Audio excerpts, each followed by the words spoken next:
Hello, it's Bildie's Bizarro Bedtime. Hello. With me, Maddie, and... Me, Bill. That's right. Your husband. My husband, Bill. Yep.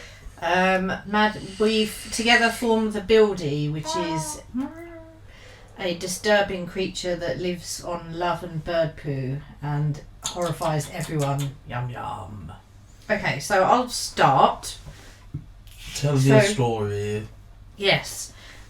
So think of any person, non-binary, whatever. Any person. Any person. Yeah.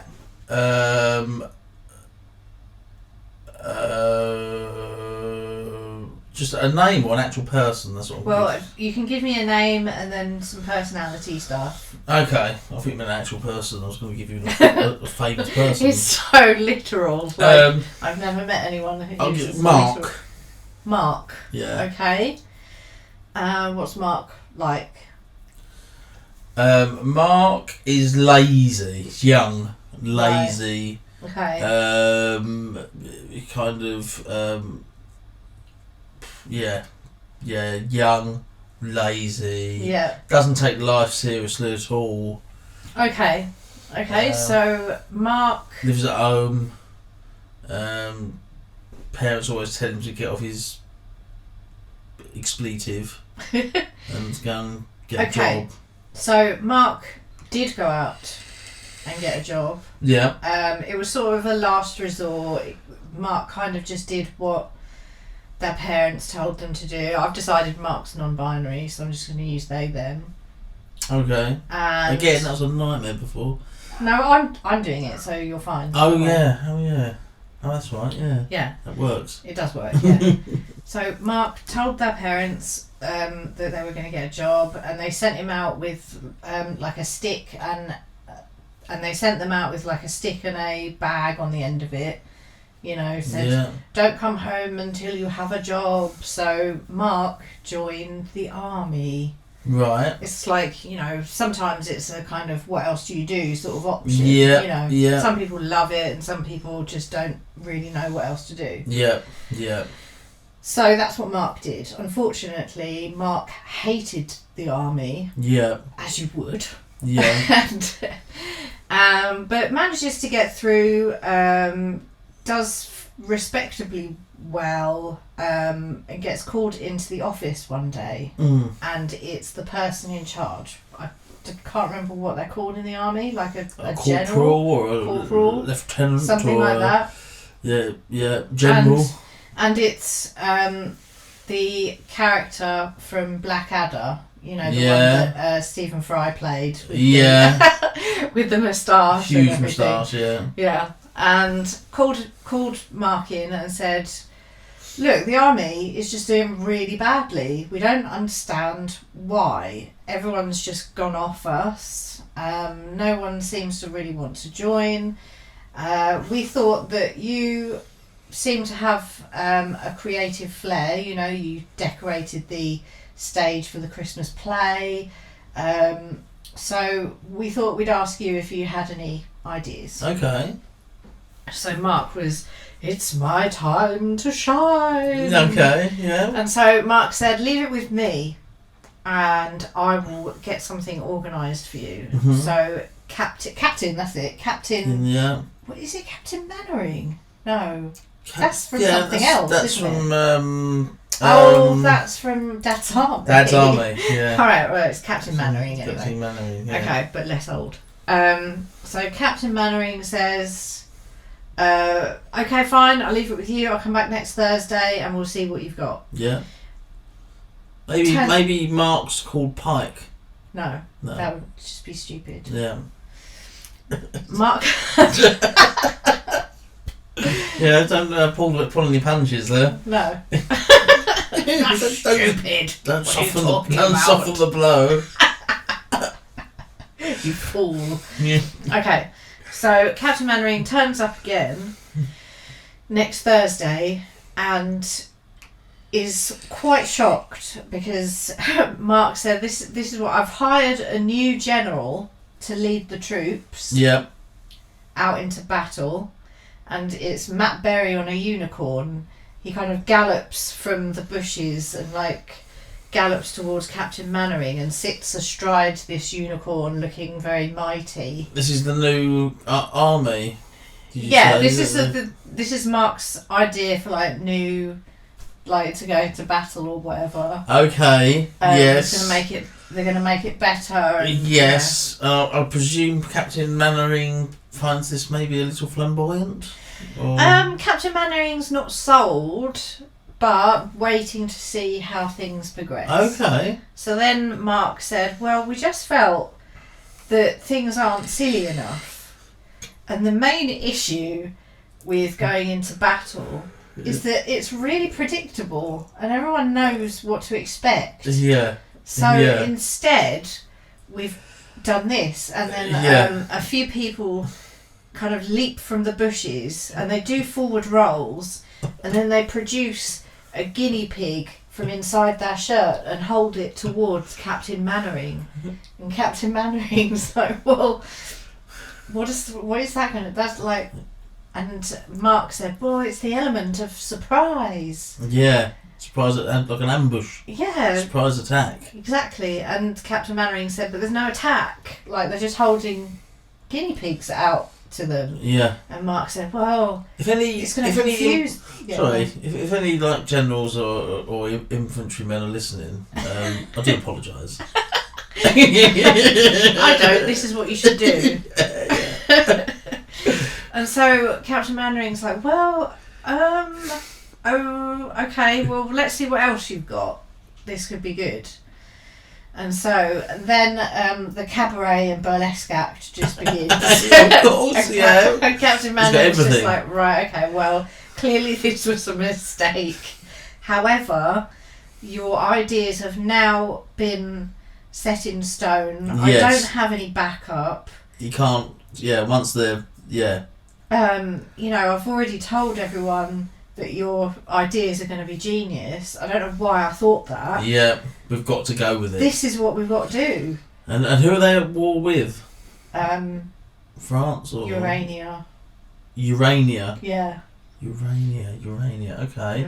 And then Urania lands a fleet of spaceships down at that precise moment. Yeah. And they... So they're a different planet, are they? Yeah. Oh, so right. then they start running towards like all the army people with these big ray guns. Yeah. And Mark goes, now! And everyone leaps from the bushes. Go on, Mark. And they forward roll towards the Uranians. Yeah. And they produce the guinea pigs. Yeah. And the aliens go, oh God, no! Oh, I hate them. I hate guinea pigs. And Matt Berry charges towards them on his unicorn and goes, on guard, like that. Yeah. Or on guard. That's better. Something like that. Yeah. And they just can't handle it, and they just get in their spaceship and disappear. Bugger off. Yes, that's the end. That's fantastic. That's a fantastic story. Oh, thank you. You seem very impressed. I was impressed with that one. That was good. That's entertaining. So, who have we got?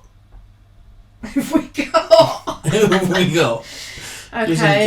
Give us a character name, whatever. Felina. Yeah. It's I take it it's a lady. Yes. It's a lady. It's a lady. Age. 27. 27. Personality traits. Doesn't really listen properly. Tries to get things done, but ends up not listening and doing something completely wrong. So fluttery. Yeah, fluttery. Yeah. And always thinking about something else more fun. Okay. Felina. 28. 27. 27. So half of the things when I start this. Yeah. I never make reference to no. again. I think it's good to start with something concrete and then just bin it. Yeah. Just ignore it and layer it with nonsense. Yeah. So Felina. Yeah. He's sitting at home and she's her job. What is her job?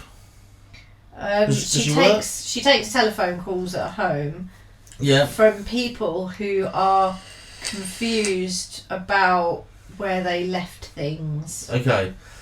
So she's on the phone. Yeah. And she's saying, it's here, I think you left it in the wardrobe. Yeah. And that's a Jam sketch. Is it? Yeah, on Jam. I can't remember. I think someone phones. Oh God, what's the guy's name who plays Brian from Spaced and Friday Night Dinners? I think someone phones him. Oh no, it's the guy that plays the Doctor in Jam. He gets phone calls and he says, "Oh, anyway, doesn't matter." Doesn't matter. So yeah. So she's on the phone. She's like, "Oh well, I think you left it in the wardrobe." Mm. And the lady's like, "Well, why would I leave it in there?" She says, "Well, I don't know. I'm just doing my job. You want to know where you left it? Mm-hmm. Go and look in the That's wardrobe, where you left please." it, lady. Yeah. So she's holding on. She hears footsteps.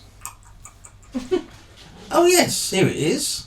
So she goes, "Well, there you go." She goes, "Thank you very much. That's really good." She puts the phone down, and she's looking out the window. She's watching from home. Yeah. Especially with the corona and stuff like that at the moment. Yeah. And she's looking out the window and she sees a little bird and it's doing a little funny dance. And she's staring at the bird and she's suddenly realises that the phone's ringing. Mm. And she realises that she's been watching the bird for like the last 4 hours Oh. and the phone's just been ringing. Oh my God. And she's such a flutterbrain, she's so distracted by she's 27, she's fluttery, as we've just and she's been distracted by this little weird bird for the last 4 hours. And it's time for bed. Yeah. So she goes to bed, and when she wakes up in the morning, her arm is completely dead. Oh. Got pins and needles, Mm. and she can't pick up the phone. Mm. She's like flapping her arm down on the phone, she can't do anything with it. Yeah. And she's looks out the window and the bird's there again. Yeah? Just looking at her. And it says, "Your arm went to sleep last night, didn't it?" And she stares at the window and goes, "What? That bird's talking to me." And the bird's like, "Don't worry, it will all become clear." And flies off. Yeah. And she's like, "That is creepy." Yeah. Yeah? Yeah, that is weird. Yeah, really weird. So her arm's better now. Mm. Yeah, because it takes time, doesn't it? Yes. You get your feeling back in your arm. Yeah, it goes all She goes- fizzy. Yeah, exactly. And that's gone.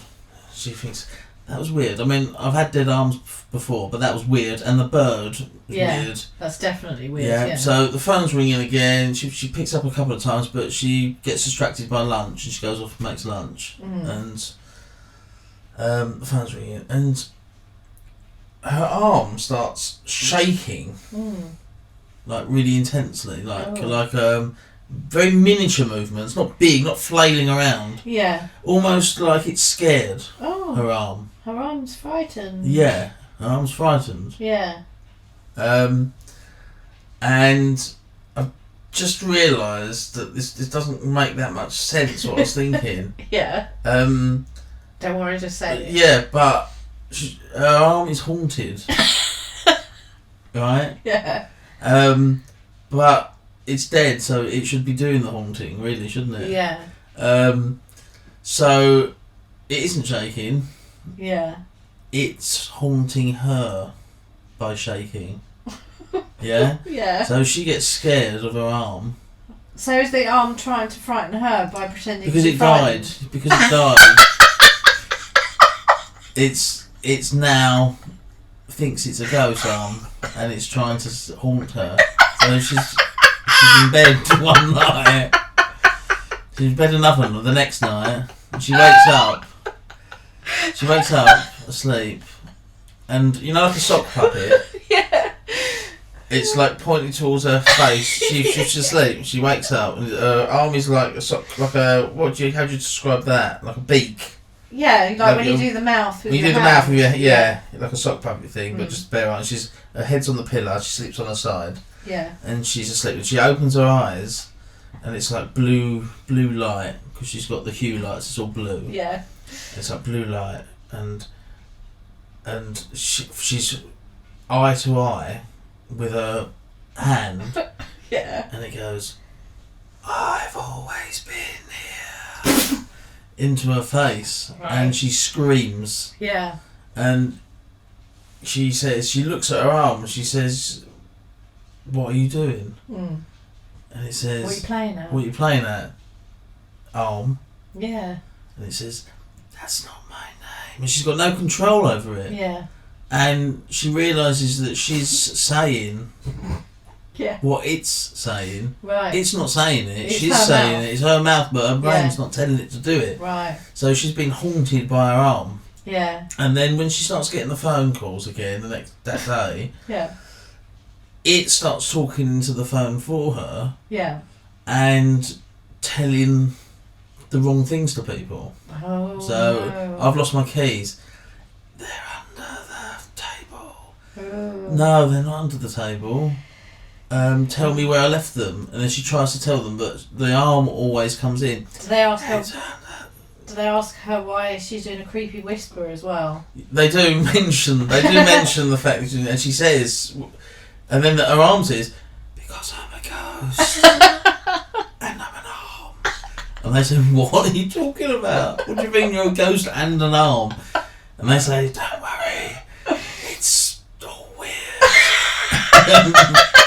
And then they, yeah, and basically, yeah, and she soon gets a sack because Yeah. she gets a lot of complaints. Oh no. But it's okay because she realises that she's been looking out the window at this bird again, in its back, and the arm is going like, "Go away, go away, go away," to the bird, and the bird's like, Oh, this has happened again, has it, Felina? You know what we do here, don't you? Remember last time? And it flies in the window, and it poos on her arm, and exorcises the ghost. And what she forgets, like this happens often. Right. It's like a she cycle. She really is a flutterbrain. She is a real flutterbrain, like probably the flutteriest flutterbrain there is. Yeah. Is that this is like a cycle, and the bird is her protector. It's Yeah. like But she's lost her job now. yeah, but she gets it back Right. because they know this happens. Oh, okay. It's like they know It's she's like she's worked there for years. It's So like do they- she's gone on one again. She's had the dead arm thing. She's being haunted again. Yeah, and they basically sack her every time just to stop the calls coming through. Right.